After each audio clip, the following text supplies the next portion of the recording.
ቻይና በአርቲፊሻል ኢንተለጀንስ ከአሜሪካ ቀጥሎ በግንባር ቀደምነት የምትጠቀስ ሀገር ናት። በቻይና ራይድ ሲጠሩ ሹፌር የሌለው መኪና ብቻውን መጥቶ ከጎኖ ገጭ ይልሎታል። በሩን ከፍተው ዘው ማለት አይቻልም። ታክሲ የጠሩበትን ስልክ ቁጥር የመጨረሻውን ዲጂት ያስገቡለታል።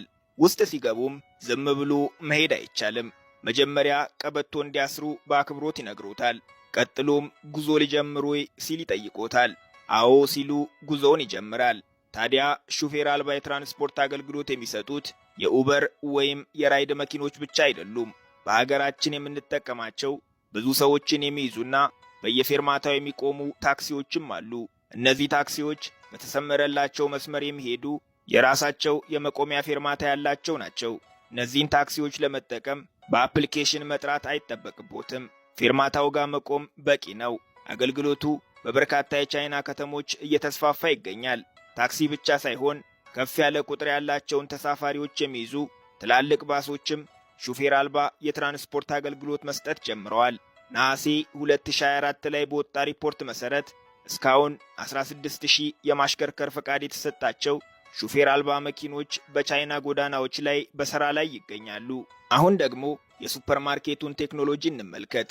አስቤዛ ለመሸመት ሱፐርማርኬት ገቡ እንበል። በየትኛውም ዓለም ሱፐርማርኬቶች የገዙትን ዕቃ የሚይዙበት ቅርጫት ያገኛሉ።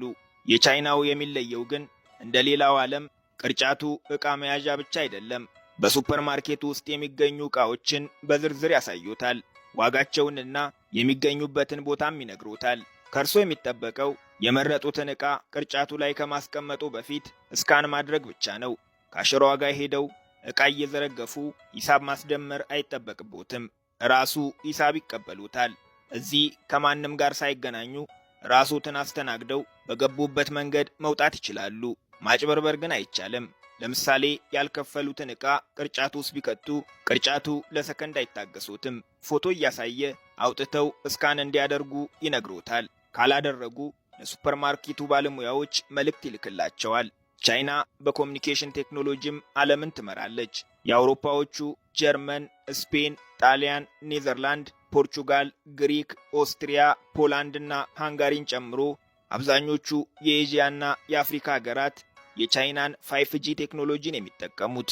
ኢትዮጵያን ጨምሮ በአፍሪካ ከሚገኙ የ4G ኔትወርኮችም 70 ከመቶውን የገነባው ሁዋዌ የሚባለው አንድ የቻይና ድርጅት ብቻ ነው።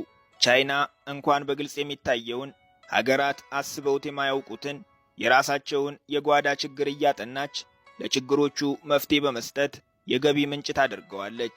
ቀረብ እንዲልልን የራሳችንን ጉዳይ እናንሳ። እኛ ለሺህ ዓመታት በሰው ጉልበት ስንሰራ የኖርነውን የሀገር ባህል ልብስ በማሽን እያመረተች የሀገራችንን ገበያ ማጥለቅለቋ ለዚህ ማሳያ ነው። ይህ በሸማ ሥራ ላይ ለሚተዳደሩ ወገኖቻችን ስጋት ቢሆንም በርካሽ ዋጋ ጥበብ መልበስ ለሚፈልጉ ገዢዎችና ለአምራቿ ቻይና ግን የማይታመን ዕድል ነው።